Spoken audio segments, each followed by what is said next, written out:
When that was my consent form.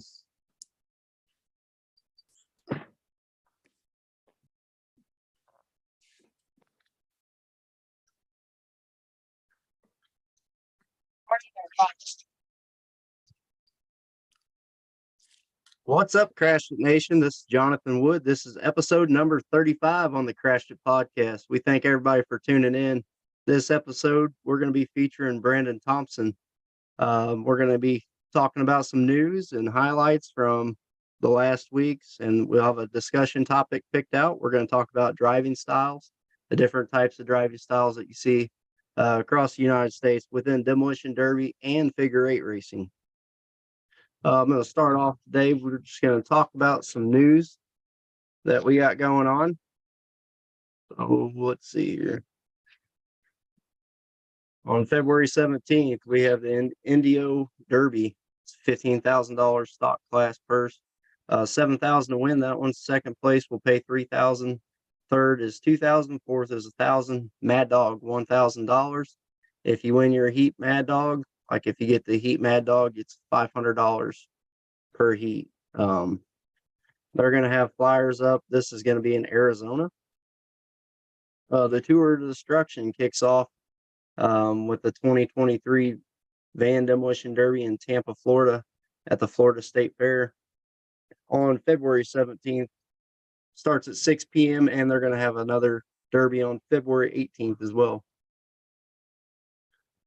The Mountain Health Arena is going to have their Hillbilly Bash 2023. That's February 18th as well.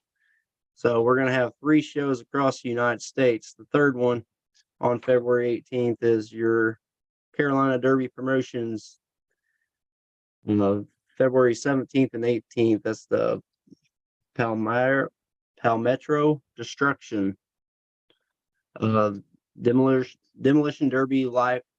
The Life app comes out tomorrow, February 7th. So if you're tuning in with us on podcast or on Spotify, I meant, you can see that. Be sure to download that app after February 7th. I talked to her before, and she said that it's definitely a go for like midday on February 7th. On February 12th, in the Osceola Derby in Kissimmee, Florida. And then Josh Acevedo, hold on just a second. Girl. The Josh Acevedo Benefit Derby is February 25th.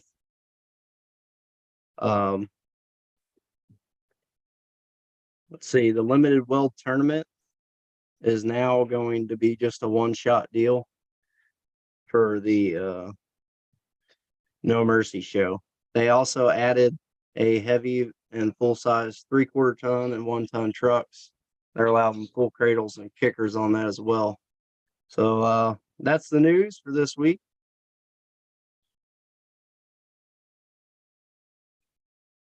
So today we're going to have on here Brandon Thompson. He's a figure eight driver from Central Missouri. Brandon, thank you for joining us on the Crashed It podcast. Yeah, thanks for having me. Before we get into our discussion topic of the day, driving styles, we're going to take a quick commercial break, and then we'll get right back to you, and we'll talk all about driving styles. Then we're going to get into the Brandon Thompson figure eight driver story.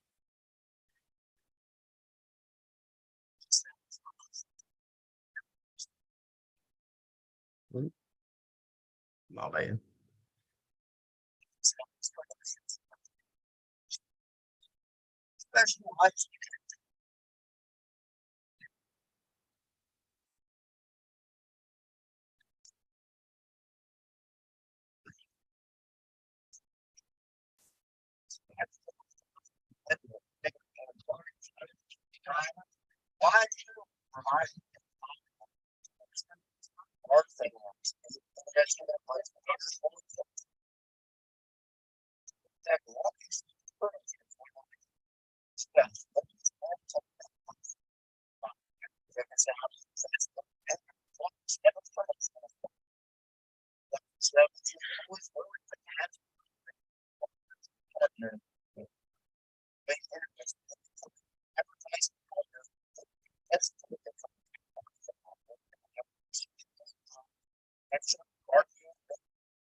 All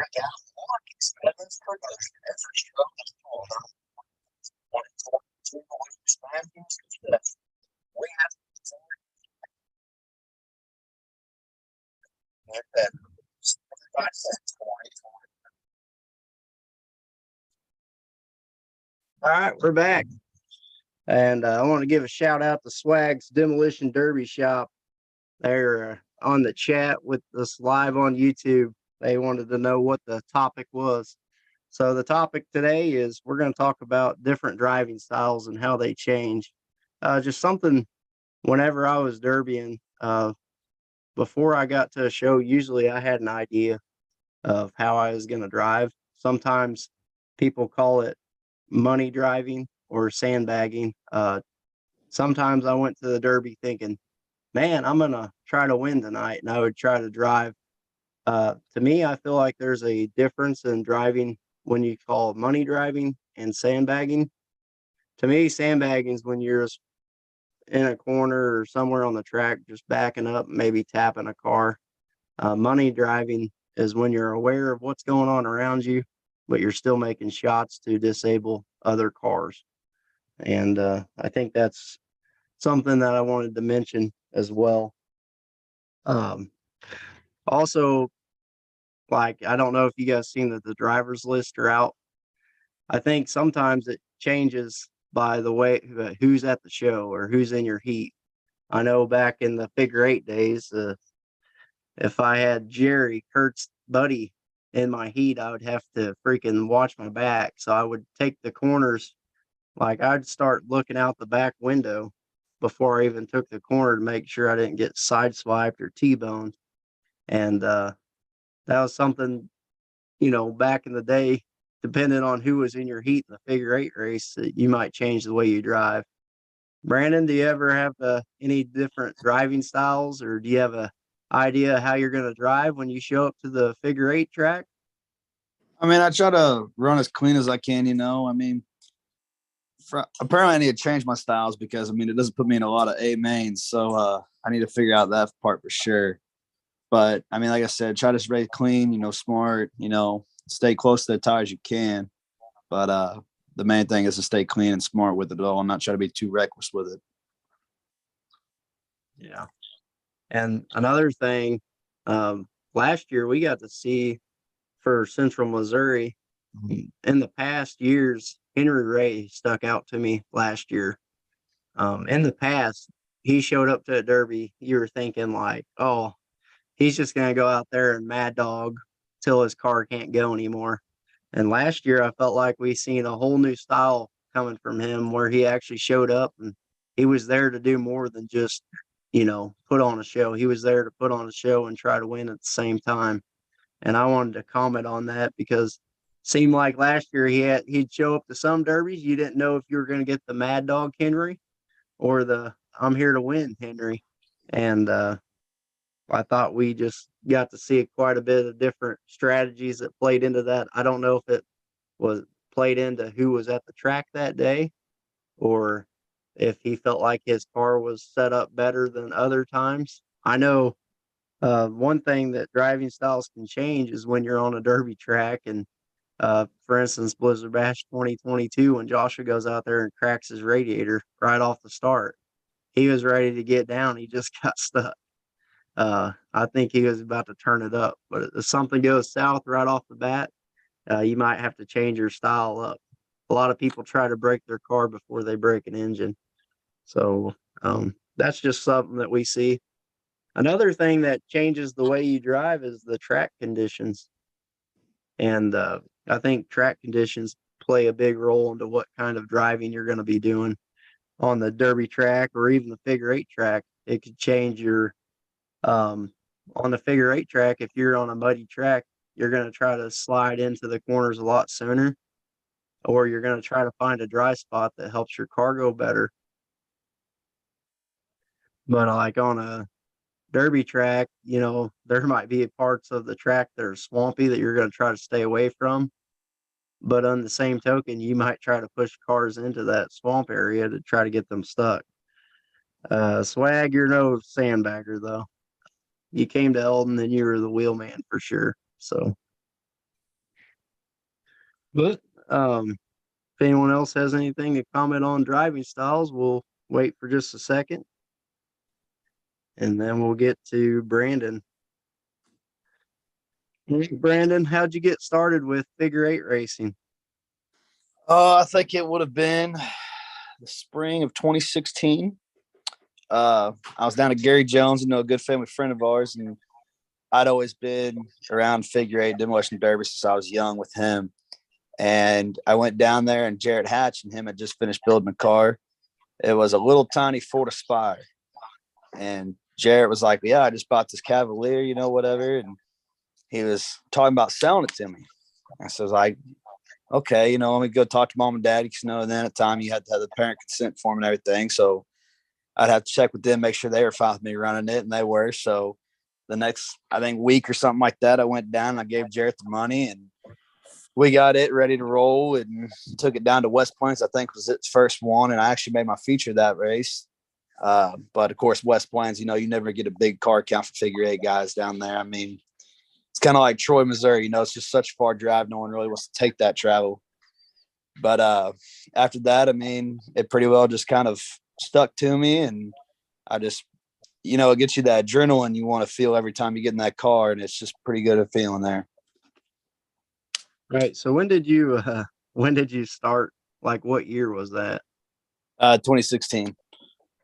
So 2016. And have you been running full time, like full go since then, or do you take little breaks here and there, or how's that work for you? I ran pretty well full up until I think 2020 would have been the year that I kind of started slowing down. But since 2016 to then, I pretty well ran about every show that I could. Yeah. And do you have a specific type of car that you're looking for in the figure eight? Oh, we know it's the Chevy Cavalier. So you like the Cavalier, and you've been around since 2016. So what do you think about the changes in the build styles since then to now? Like, what do you think about the evolution of the sport? I mean, I think it's a good idea. How the doors have came along, it's more for your safety than anything. I mean, back then you could slap a pair of grater blades on the side and roll on out there and do just fine. But now kind of with everybody beefing up the cars a little more, trying to get it for your safety and also trying to compete more, I mean, it seems like it's doing pretty well for everybody. So are you a fan of the V-treads? Have you got to try the V-treads out? I have not yet. I'm hoping to do that this year, but it looks like, we got a wedding in July. So depending what races I can run this year, I'm hoping to get me a pair and try them out this year. So earlier, I think it was maybe last year, did you have a mailbox on your car, or is that a team mailbox coming, or what's up with that? I know whenever they built Rhett's car, they ended up slapping on there. And so we just kind of do it mine, just be a little funny joke, whether it's actual a team mailbox type deal or not. It's kind of left up to Dustin Jordan there. But I think it was more just for a joke right that night. Yeah. So I'm gonna reply to Swag on our YouTube channel real quick. I know I'm jumping back and forth, but he said, "What's the strategy of driving when you show up to a show and you're outgunned?" To me, if I show up to a show and I'm outgunned, I'm gonna see how many I can take with me before my car's junk. But I think that's most people's attitudes going in. Or you might have, there's a few politicians out there that try to go around and get some people on their side before the show starts. And that's just something that we see quite often is around here. Sometimes people show up and they're outgunned and they go out there and try their best. Hopefully someday we start seeing more and more groups coming into the shows. I know I'm speaking on my brother's behalf on that because it just make for a better show. I mean, I agree there. If you go up to a show and you've got, you versus there's a team of four, on the Derby wise, at least you just don't want to get pinned either as well, because the minute you get pinned, you're kind of screwed on that end. But the best way to do it is just kind of take however many you can take with you, or like you said before the show, maybe go and find another guy or two and see if, like, hey, let's help each other, get to the end, and then we'll take on each other. Yeah, for sure. So back to you. What's your favorite part of the build? Do you get much into building up the front ends, or what's your favorite part of the build? Honestly, I'd say the transformation. You just take a regular old car, that's been on the road for a little while or something like that. I've turned a couple of daily drivers into figure-8 cars, and just stripping it out and putting the cage in it and then changing the color with the dollars has kind of been the transformation. It's pretty cool. Yeah, that's one of my favorite things. Especially with TikTok nowadays, they do them transformation videos, and I'll sit there and watch them transformation videos all day because it's so cool when you take an old car that's rusted to nothing and give it a whole new meaning in life and send it off the right way. And there's no better life for a car than that part of it. I mean, that's sending it out with a bang for sure.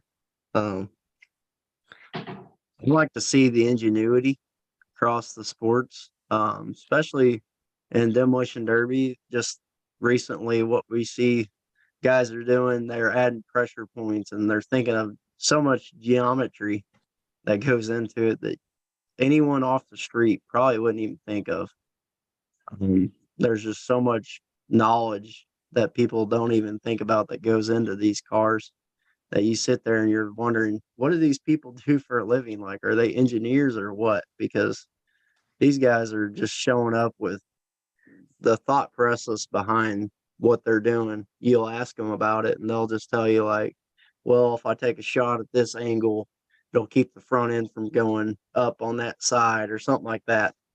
It's just crazy. And I love talking to those people just to hear the different stories. But then you look in the figure-8 world, like what they're doing right now. Man, we got teams out there that are working together that are building their cars with last whole seasons. And I know that was always my goal, was try to get a whole year out of one car. Sometimes the driving style doesn't really go for that, but I was usually pretty fortunate to get a whole year out of every car I've ever driven. Dustin Jordan got on here and said Brandon's favorite part is sitting back and watching everyone else weld for him. Yeah, I'm not a big welder. Rhett and Dustin like to give me a lot of crap on that end of it. I mean, welding's just not something that I've ever, gotten down and everything.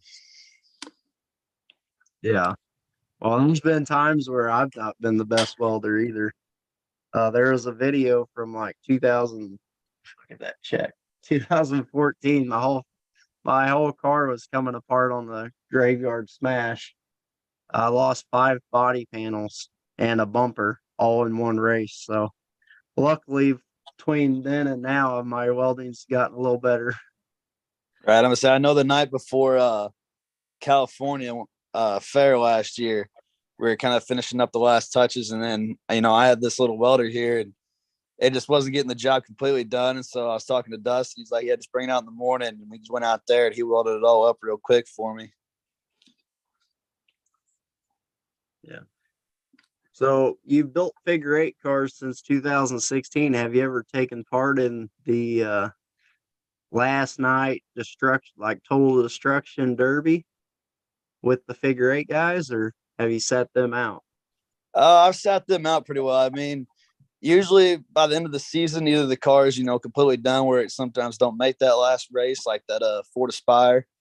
It's seen the last of it at the California Fair. And I mean, I just junked it after that. And but 9 times out of 10, I usually, if the car is still running by the end of the year, I kind of want to keep it, just to keep it running for another year. Oh, for sure. And I think it's like 2010 or something. And my brother had a Honda, Jacob. He won the first $1,000 show was at Elton. And he took that Honda 2 races later out on a derby track, and Dad was pissed because he's like, you need to save that car for next year. And we all went out there and total destructioned our cars out. And I could just remember Dad was really pissed when we all were hitting each other like full speed across the arena because there was only a few of us left. We were just junking each other's cars out. And Dad was just so pissed that night. That was just something that brought back that memory. Speaking of memories, do you have any memories with the figure eight that stick out in your mind? Oh, I'd say there's probably a few there. I know. Oh heck, I think it was the summer of 2018 is whenever I had the good old fireball over in Boonville. Um, it was coming out in the heat race. I had a good old Chevy Cavalier Ecotech there, and we were running, I think, second or third at the time, and we were running around one tire, and all of a sudden, just a big old burst of flame came through that hood. And I didn't know what to do exactly at the time, trying to get out of that car as quick as I could. And I looked to my left to the driver's window, and it's got flames coming out. And so my passenger, I just unclicked their seatbelt and I shoved them out the window, and I was diving right out behind it. And apparently I forgot to put the car in park as well, because they said it kept rolling as soon as I dived out of it. Yeah, I actually remember watching the video. Car's still rolling, and both you guys are diving out the window. Yeah, I was saying we got it back rolling down the track on the flames with nobody in it. Yeah, luckily it stopped before it got too far, but luckily it was just a simple fix. I think a gas line or something came undone and just got too hot there on the exhaust, and we ended up shoving a bolt in that gas line, and we ran that back out and ran for the B then. Oh wow, I didn't know that.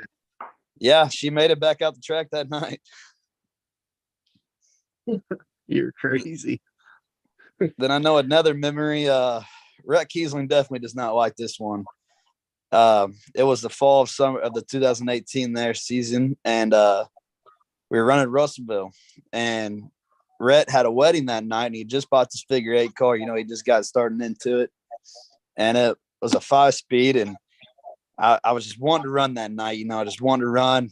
I kept begging him, to get his car and let me run it, and he was all no, no, no. And then about 4 hours till showtime, I asked him again. He's like, fine, but if you break it, you got to fix it. If you blow it up or whatever, you got to buy me a new car. I was like, okay, that's fair. So I went and I picked it up and I took it to the track that night. We got it all looking good. Dustin Ferguson was riding with me that night, and we went out for the heat. We did pretty good there. I think we took third, and it put us the front row of the B main, and we came flying around that track. One of the fastest cars I probably drove. And we come around the one corner, and we had just taken over first place, and we come down and we smoked the tire. And I think personally it would have came back down, but someone on the other side couldn't stop fast enough, and they knocked us, and it just tilted us on over. And I know the battery went flying and cracked Dustin in the collarbone there. And luckily enough, we got all back out, and the crowd, they went wild, seeing everybody get out of the car and everything. And we get it flipped over and back to the trailer. We're looking at it, and I called Red. I was like, listen, don't be mad. He goes, what? I said, I might have rolled your car. He goes, no, you're messing with me. I was like, no. I was like, we were doing pretty good. We went around this one turn and we flipped it. He goes, how bad is it? I was like, well, it starts up as the plus side. And I was like, but if you sit in it, you're going to sit a little sideways. The middle got a little crunched up. And so I was like, I think we can fix it, get it ready for Sedalia in a couple of weeks, and we'll see how it goes. And he's like, all right. And we get back to the shop the next day. We're looking at it, and we beat it down, put some square tubing, around it, try to help it out a little more. And he's like, if it doesn't start, he goes, you owe me a new car. I was like, yeah, that's fair. And we got it started, and we drove it up onto the trailer, and we hauled it to Sedalia that next weekend, and we unloaded it and ran for about 30 minutes. And all of a sudden you hear a loud boom, and we look over and the car just shuts off. And he looked at me. I was like, listen, it started, drove on the trailer and off. I was like, in all fairness, that means that I don't owe the car. He's like, I know. And it never started after that, though. Yeah, and Rhett's one of the nicest guys out there. And I know it got to him because he mentioned that memory when we had him on the podcast as well. He brought that up. That is probably one of his favorite yet worst memories, I'd say. So do you think that's part of the reason some of the crowd shows up to some of them figure eight races to see the carnage or the rollovers that might ensue? Oh, for sure. I mean, I know I always like seeing it happen. I mean, it's something you don't necessarily want to see happen just because someone could possibly get hurt with it, like Clancy did a couple years ago with his hand in that bump and run. But sometimes they're just fun to watch. See somebody roll over, they roll it back over and on they go. I mean, it's just a lot of excitement with it. Yeah, and I'm glad you brought that up because we were talking. Me and my brothers were most of our figure eight guys and a lot of our gut and go people. They have riders in their car with them, and if you're gonna have a rider in your car, one thing that I'm gonna ask you is I don't know if Lucky Sevens will, but I will as the announcer and as just a fan of the sport. If you're gonna have a rider in your car, we ask that you put some kind of handle or something for them to hold on to within the cockpit of the car. And the reason I bring this up is I don't know if you guys seen the top 10 hits of the Minnesota Derby 2 weeks ago, or it was 3 weeks ago now. But in the compact class, one of the drivers had a rider with them, and they didn't have nothing for the rider to hold on to. So the rider instinctively they were holding on to the cage bar that goes across the door, and they took a shot, out of nowhere. Someone gave them a shot to the passenger door, and it severed some of the rider's fingers off. I don't know if they were able to get them back on or not, but I heard that they had extensive surgery after surgery to try to get them to back where his hand will work again. So that's just something I'm personally asking anyone that's listening. It don't even have to be for Lucky Sevens, but anyone that's demolition derbying or figure eighting across the country, if you're going to have someone riding with you, please put something in there for them to hold on to. So I know the biggest thing, I know when I ride, at least if there's not a handle using it, I'm holding on to my seatbelt on the bottom lap bar, just somewhere to keep my hands at. That way I know I'm not even tempted to put my hands up or anywhere. Or like most of our cars, we'll put like a chain, kind of like a oh shit handle up there, just to hold on to something at least. So do you have a fastest car in your memory? Like a car that you felt most confident in? I would honestly say that car that I flipped the Ritz. I mean, I only had it for one night, but that car, I mean, it scooted out there. But I would say Rub it in some more. I would say it has to be one of the Cavaliers I had that following season. It was a pretty quick car. I used it, and I mean that's the one that made it through a whole season. We had to replace, I think, a transmission in it one time that year, but I think that's probably one of my fastest cars. So with that, did you have any tuned ECM or computer or anything like that in that car? Yeah, usually what I like to do is at least clear it and tune it a little bit. Other than that, I don't really do a whole lot much with the on that site stuff besides clearing it and putting a little tune to her. Swag just commented. He don't have riders. He said, I'm not responsible for my own actions. And that's the way I was. Usually I didn't like having riders with me just because I didn't want someone to get hurt. If I shot a gap or something and get hit 50 mile an hour, I didn't want someone else to get hurt just because I was trying to win a race or something like that. Yeah, I mean, I feel that. Usually, if I have a passenger, it's someone who's been in that sport. Know what the chances are that they're going to be taken when they get in that car. I know Rhett, he's rode with me. Dustin, people who's been in it. I know when my fiance rode with me a couple years ago, I was more, trying to stay focused on her. I mean, just because I knew it would suck if I was to get her hurt, but the other guys, I know they know the risk what they're taking when they get in that car. Oh yeah, for sure. So, and you've been a rider. So several times if I remember right. I've seen you. Yeah. I know one day you were supposed to ride, and that was in Troy. You ended up lining up cars though. Yeah, I mean, like I told Jacob, I think it was that night. I mean, I've been doing around this sport for years now, and I've lined him up for Gary and everything. And he said y'all were short that night. You know, everybody was on vacation and whatnot. And I was like, you know what, I'll line it up. You know, trying to make it not too much of a crazy mess there, and ended up lining cars up and standing there on the berm at the end of it. Yeah, we wanted to thank you so much for that because especially me, they told me before the Derby or the figure eight, they said we got 4 people. So you're gonna be announcing, lining up cars, and trying to record all at the same time. And I said, this is gonna be awesome. But luckily you were there and stepped up to um stepped up to take on that role that night. So did you get to ride at all that night or No, I just went ahead and passed on it. You know, I was gonna ride, I think, with DJ and Rhett that night, and I just, like I told them, I was go ahead and line them up. They did reimburse my rider's fee that night, which I was grateful for. But I mean, I would have done it just to do it. I mean, Swag? I'm sure he just commented he wants to ride in a figure eight car. I'm sure if you showed up, someone will get you in there.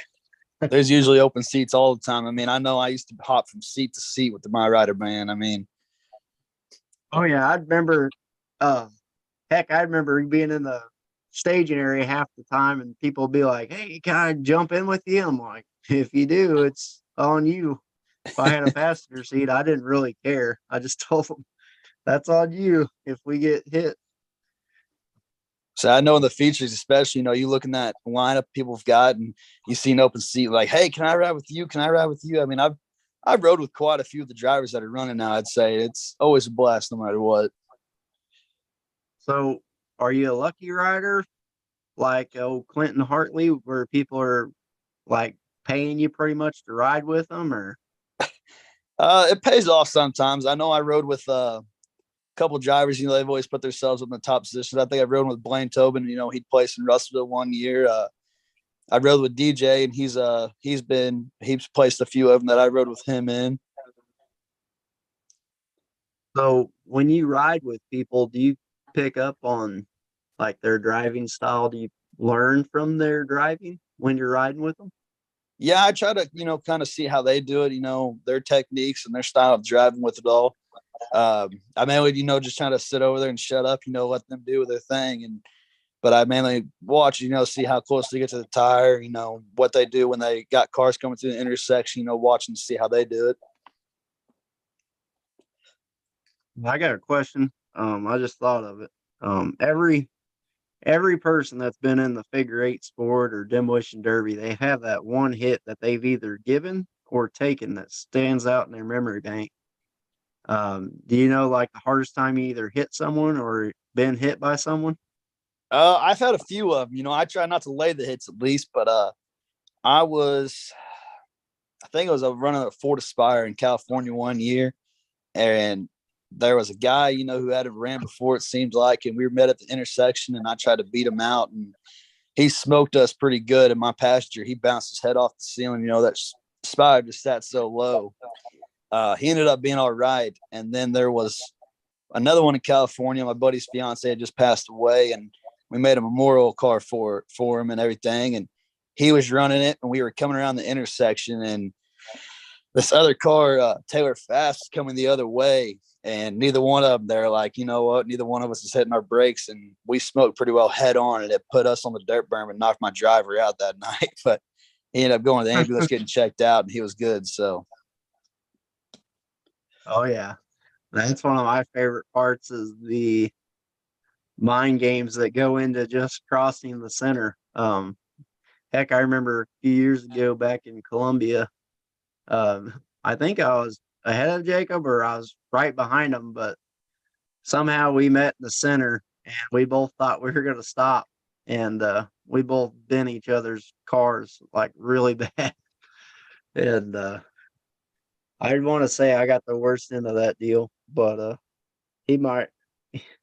that was one of the hardest hits I've taken for sure, just because we were both full throttle through there, thinking the other one was gonna lift for just a second. Um, but yeah, Dylan Chilton got on there and said that Clinton's my rider. I know he really likes having Clinton in his car. I'm sure he had Clinton in his car a lot last year then. Oh yeah, he that when we had his recap of this season, he said, "Yeah, Clinton was my lucky charm this year," and um, a lot of the times he plays, Clinton was in his car.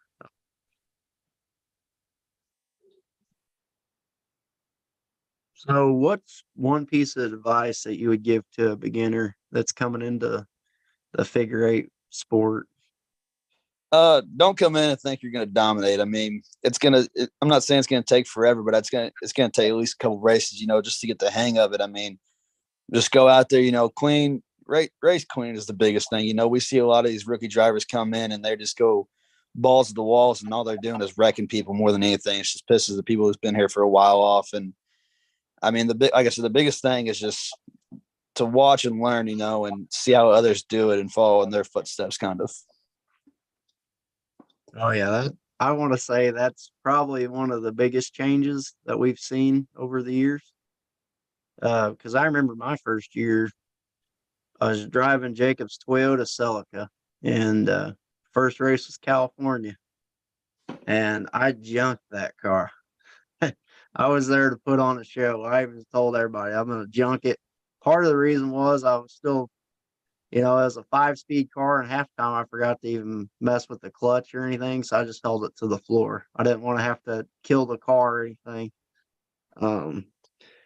But nowadays you got so much more competition. I feel like the back in the day we'd have 4 or 5 cars finish a race. Now everybody drives off the track, and I think the fans get better racing action because of that, and we see the crashes that do happen are usually harder because people are going a lot faster than we used to. Oh, for sure. I mean, like you said, back in the day, I mean, hardly any cars finish. It's just reckless back in the day. But I think now it's been a lot cleaner. A lot of cars drive off. I mean, even Porky's race last year, I mean, with 28 cars in the feature, I mean, there's a lot more cars that drove off than I thought there was going to be with that many cars on that track. Yeah, I was shocked when I seen that many cars. We were all like making bets before the race, like over the radio. We're like, how many cars do you think's gonna finish? I was like, I don't know. Well, we got 28. I'm gonna say 10. All these are gonna junk each other. But man, I think they said like 20 some odd cars drove off.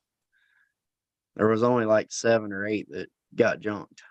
I mean, that's pretty impressive too for 28 on that Well, track. I say got junked, but there was a lot of junk made that night. Oh, for A sure. lot of them still drove off. So do you have any sponsors or anyone you want to thank for letting you do figure eight racing, or anyone you want to shout out? I had a couple sponsors from last year. Top Notch Roofing and Beards and Shears Barbershop in California. 2 of my main sponsors from last year. I haven't really gotten around for any this year. People wise though, I mean, my parents especially for letting me get into the sport. Gary Jones, for helping me, on my cars back in the day. Whenever, I mean, I used his shop quite a bit.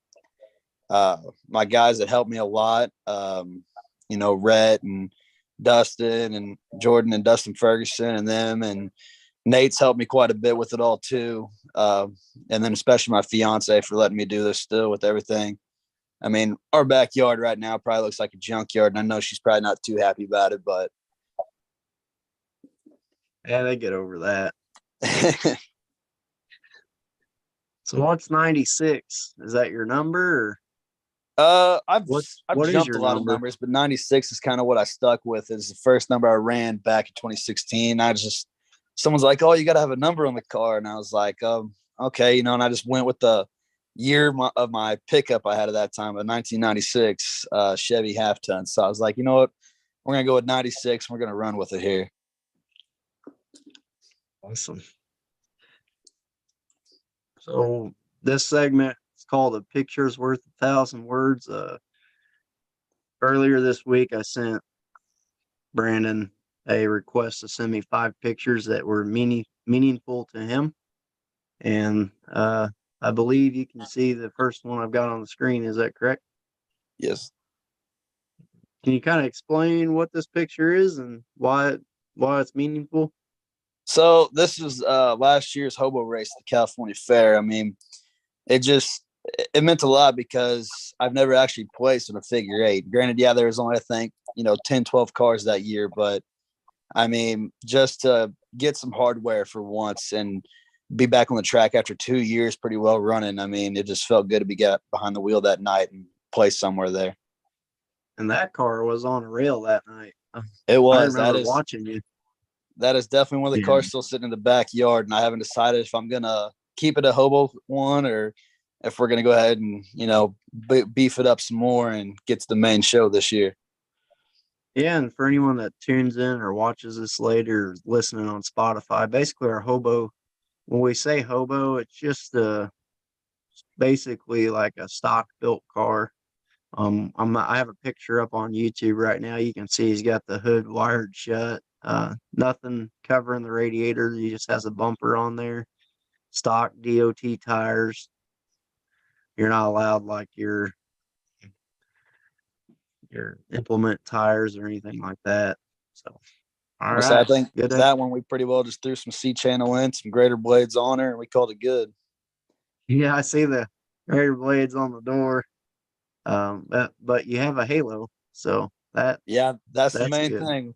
That's the main thing we put in there now. Wait, what's this next one? So that's my little boy. We had him last February, and this would have been Blizzard Bash this past year. It's big first demolition derby we've been to, and I mean that boy just loved watching them cars out there. I mean, it just means a lot, showing my kids what I love and hoping that they're going to love them when they get older as well. Yeah, that's important. And man, you're starting them early with the big show. That's awesome. Yeah, I mean, we hit the county fairs and everything last year, and we went to Blizzard Bash back in November to watch OMM and Caddy Nation and everything. And we wanted to take him, and we knew he'd probably have some fun, and I think he did. Like I said, he loved watching them cars just go back and forth and hitting each other. Oh yeah, that's a future driver right there.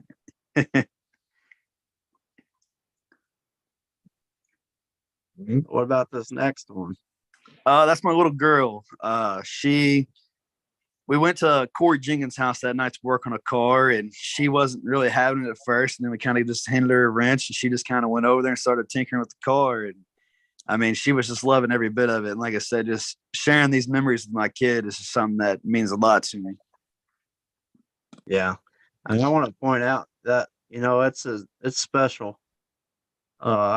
Anytime I'm building a car at my house, or even if I'm at the shop with my dad's shop, my kids usually come with me, and they kind of do exactly what she's doing. They stick screwdrivers in the bumper, and they use the wrench, and they'll loosen a bolt, and then they'll tighten it back down like a hood bolt or something. They'll help me change tires, and they love it.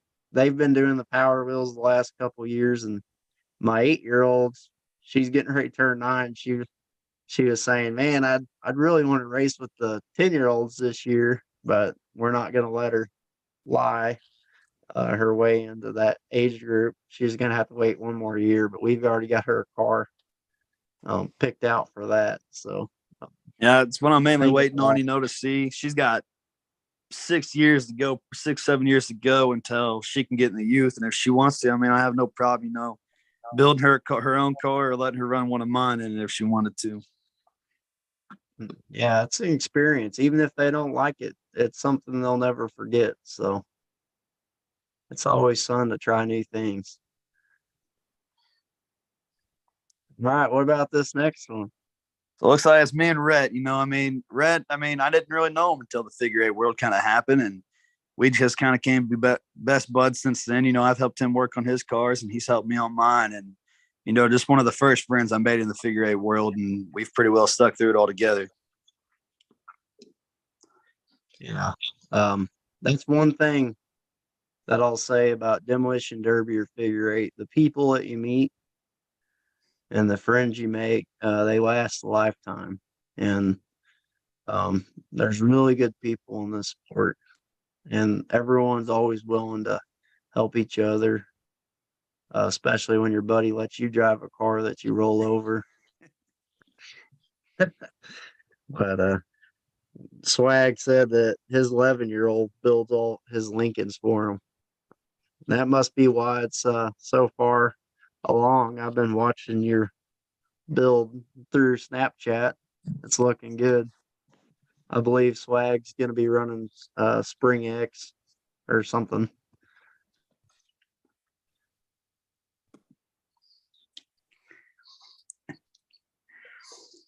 What are you trying to be, like an eagle or something? I was just trying to get the crowd pumped up. That was me and Dustin. We went down to New Bloomfield that night, and I was like, "Hey, can I ride with you?" He's like, "Yeah, okay." I'll tell you what, that wasn't near as bad of sales, but New Bloomfield, they took that tanker out there, and I mean, they just poured water on that track that night, and so we made the feature that night, and he placed that night too. And we're pulling out there for the feature, and I'm throwing my arms up, trying to get the crowd pumped up, ready to roll for a feature that night. Yeah. And that's one thing I'll say, our fans are, man, they're receptive to that kind of stuff. They get fired up when they see something like that. But yeah, I'll say New Bloomfield, the last 2 years, we've been trying to get them to have a better watering system. Maybe this year we'll have it figured out. All right, that's the 5 pictures. Thanks for sharing those images with us and why they're meaningful. I always like looking at pictures. You might see a picture and it might mean something to you, and then I'll look at the same picture and I'll find some kind of meaning within that same picture some way, somehow. And I think it's awesome just looking at different pictures and why they're meaningful to drivers. Before we get you out of here on rapid fire, do you have anything you want to talk about? Not a whole lot, really.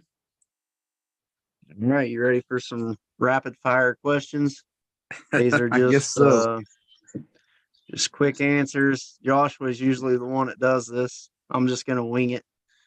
They're just quick answers, or you can explain like some people have in the past. Go into detail. It's just some rapid fire questions. Do you have any superstitions or any like pre-game routines? Usually I like to, say a quick little prayer before I pull out on the track, just because watch over everybody and especially myself, and hopefully, put me in this position to where I can get into the feature that night or place that night. And then usually after I pull onto the track and as they're counting down, if I got a rider, I'll give them a fist bump and give a kiss up to the sky. Awesome. Are you part of a team? Like I said, not necessarily. It's kind of like I said up in the air to Dustin Jordan. I know we joked about it a little bit last year, and I wouldn't mind being a part of Team Mailbox for sure. Hold on, my kids. Girls, stop. Jeez, my kids are crazy. Let's see. What separates the winners and from the losers? Definitely your driving styles and the type of car you bring to build. I mean, you could also bring, the worst looking car out there and still place, but I think a lot of it has to do with your driving style and have a good car that'll hold up that night.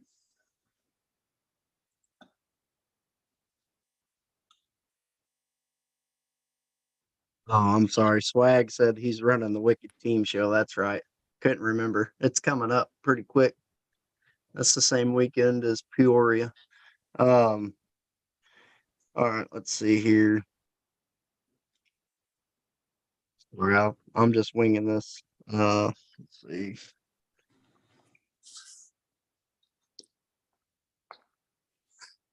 What's your favorite type of car? The Chevy Cavalier for sure. I mean, I've ran those for years and I know them like the back of my hand pretty well. Who's winning the 2023 Lucky Sevens figure eight championship series? I wish I could say, my guy, Dustin Jordan, but he's having a little setback right now with that surgery he just had, sadly. So it's going to be a close one no matter who wins like last year. I mean, DBR's got some good drivers out there. I think Nathan and Kyle are going to make a run for it.